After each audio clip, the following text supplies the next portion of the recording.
ಪೆಹಲ್ಗಾಮ್ನಲ್ಲಿ ಹಿಂದೂಗಳ ಹತ್ಯಾಕಾಂಡ ಆಗಿರೋದ್ರಿಂದ ವಿಶೇಷ ಅಧಿವೇಶನವನ್ನ ಕರೆದಿರೋದು ಜಮ್ಮು ಕಾಶ್ಮೀರ. ಲೆಫ್ಟಿನೆಂಟ್ ಗವರ್ನರ್ ಇವತ್ತು ಜಮ್ಮು ಕಾಶ್ಮೀರ ವಿಶೇಷ ಅಧಿವೇಶನ ಏನ್ ನಡೆಯುತ್ತೆ ಅಲ್ಲಿ ಅವರು ಭಾಗಿಯಾಗ್ತಾರೆ. ಅಧಿವೇಶನದಲ್ಲಿ ಪೆಹಲ್ಗಾಮ್ ದಾಳಿಯ ಬಗ್ಗೆ ಚರ್ಚೆ ನಡೆಯುತ್ತೆ. ವಿಶೇಷ ಅಧಿವೇಶನ ಕರೆದಿದ್ದಾರೆ ಜಮ್ಮು ಕಾಶ್ಮೀರದ ಲೆಫ್ಟಿನೆಂಟ್ ಗವರ್ನರ್.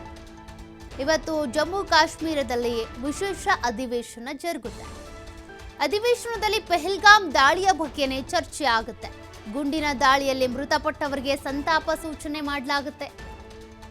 ಜಮ್ಮು ಕಾಶ್ಮೀರದಲ್ಲಿ ಈಗ ಪ್ರಜಾಪ್ರಭುತ್ವ ಸ್ಥಾಪನೆ ಆಗಿದೆ. ಪ್ರಜಾಪ್ರಭುತ್ವ ಸ್ಥಾಪನೆ ಆದ ನಂತರ ಆಗಿರುವಂತಹ ದೊಡ್ಡ ಉಗ್ರರ ದಾಳಿ ಇದು. ಈ ವಿಚಾರಕ್ಕೇನೆ ಸಂಬಂಧಪಟ್ಟಂತೆ ಜಮ್ಮು ಕಾಶ್ಮೀರ ಲೆಫ್ಟಿನೆಂಟ್ ಗವರ್ನರ್ ಈಗ ಈ ಒಂದು ಅಧಿವೇಶನವನ್ನ ಕರೆದಿರೋದು. ಈ ಅಧಿವೇಶನದಲ್ಲಿ ಪೂರ್ತಿಯಾಗಿ ಗುಂಡಿನ ದಾಳಿ ಏನಾಯಿತು ಅದ್ರ ಬಗ್ಗೆ ಚರ್ಚೆ ಆಗುತ್ತೆ. ಮತ್ತೆ ಮೃತಪಟ್ಟವರಿಗೆ ಸಂತಾಪ ಸೂಚಿಸಲಾಗುತ್ತೆ. ಗುಂಡಿನ ದಾಳಿಯಲ್ಲಿ 26 ಮಂದಿ ಮೃತಪಟ್ಟಿದ್ದಾರಲ್ಲ ಅವರೆಲ್ಲರಿಗೂ ಕೂಡ ಸಂತಾಪ ಸೂಚನೆ ಮಾಡ್ತಾರೆ. ಇದೊಂದು ವಿಶೇಷ ಅಧಿವೇಶನ. ಮತ್ತೆ ಈ ಗುಂಡಿನ ದಾಳಿ ಹೇಗಾಯಿತು, ಭದ್ರತೆ ಇರಲಿಲ್ವಾ, ಯಾಕೆ ಹೀಗಾಯಿತು, ಇದೆಲ್ಲದ್ರ ಬಗ್ಗೆ ಕೂಡ ಅಧಿವೇಶನದಲ್ಲಿ ಚರ್ಚೆ ಮಾಡ್ತಾ ಹೋಗ್ತಾರೆ.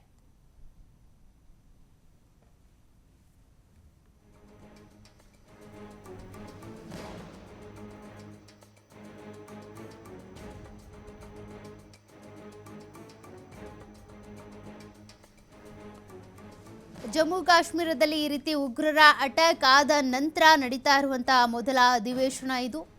ಪ್ರಜಾಪ್ರಭುತ್ವ ಸ್ಥಾಪನೆ ಆದ ನಂತರ ನಡೆದಂಥ ಉಗ್ರರ ದಾಳಿ ಏನಿದೆ ಇದಕ್ಕೆ ಸಂಬಂಧಪಟ್ಟಂತೆ ಇವತ್ತು ಎಲ್ಲ ರೀತಿಯಲ್ಲೂ ಕೂಡ ಚರ್ಚೆ ಮಾಡ್ತಾ ಹೋಗ್ತಾರೆ. ಮತ್ತೆ ಮೃತರಿಗೆ ಸಂತಾಪವನ್ನು ಸೂಚಿಸಲಾಗುತ್ತೆ. ಒಂದು ಕಡೆ ತನಿಖೆ, ಮತ್ತೊಂದು ಕಡೆ ಈ ರೀತಿಯಾಗಿ ಜಮ್ಮು ಕಾಶ್ಮೀರದಲ್ಲಿ ನಡೀತಾ ಇರುವಂತಹ ವಿಶೇಷ ಅಧಿವೇಶನ. ಈ ಅಧಿವೇಶನದಲ್ಲಿ ಪೂರ್ತಿಯಾಗಿ ದಾಳಿ ಹೇಗಾಯಿತು, ಹೇಗೆ ಬಂದ್ರವರು, ಇಷ್ಟೆಲ್ಲ ಭದ್ರತೆ ಇದ್ರೂ ಕೂಡ ಹೆಂಗಾಯಿತು ಅಂತ, ಆ ಜಾಗದಲ್ಲಿ ಭದ್ರತೆ ಇರಲಿಲ್ವಲ್ಲ ಅದ್ರ ಬಗ್ಗೆ ಇರ್ಬೋದು.